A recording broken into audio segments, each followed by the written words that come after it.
So this client was in the process of having one of his daughters use his LPR status to receive her green card in the U.S. Basically, her entire family lived in the United States. She was one of the only daughters that was still in India. So the main objective is basically reuniting, so both with the dad and then the sister. So the three sisters have already, a life here in the U.S. for many years. They don't get to see their sister that much.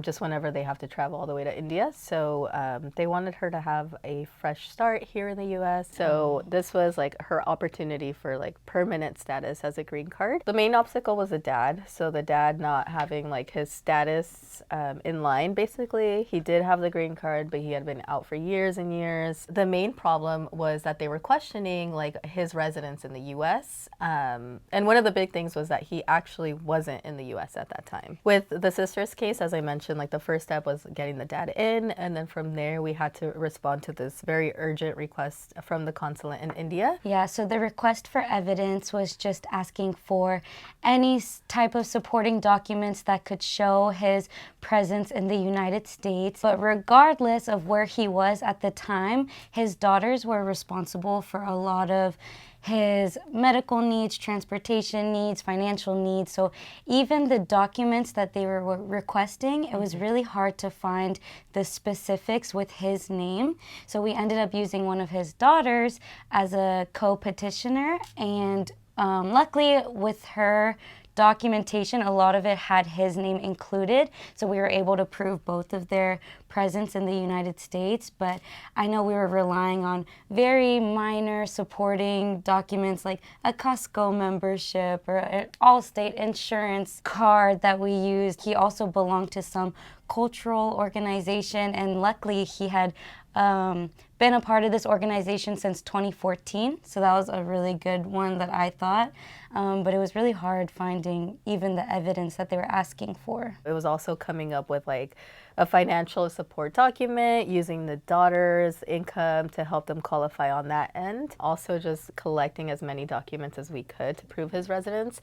So once he got in, we quickly filed his renewal for his green card. So that just shows, okay, like he's continuing to have status. Luckily, we got the receipt in time for that application. We gathered pictures, really kind of like pushing the client. So just really crafting like a story and emphasizing like the family that they all have here. The dad successfully entered, and then therefore with like all of the case that we prepared, the sister got her application approved.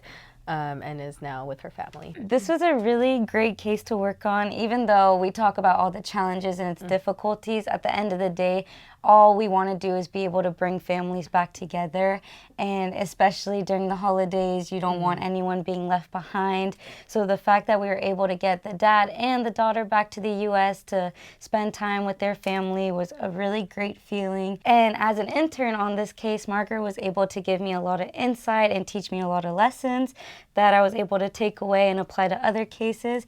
But this was one of my favorite cases to work on, and I appreciated all your help. Oh. Yeah.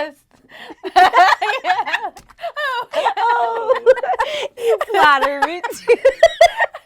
I would say there is always some hope, even when the odds look like they're against your favor. And as always, just you have to try to present a strong case, present a lot of evidence, do as much as you can, and just kind of leave the rest up to your legal team. If you or anyone you know is in a similar legal situation, feel free to reach out to the firm. But other than that, thank you for watching. Bye.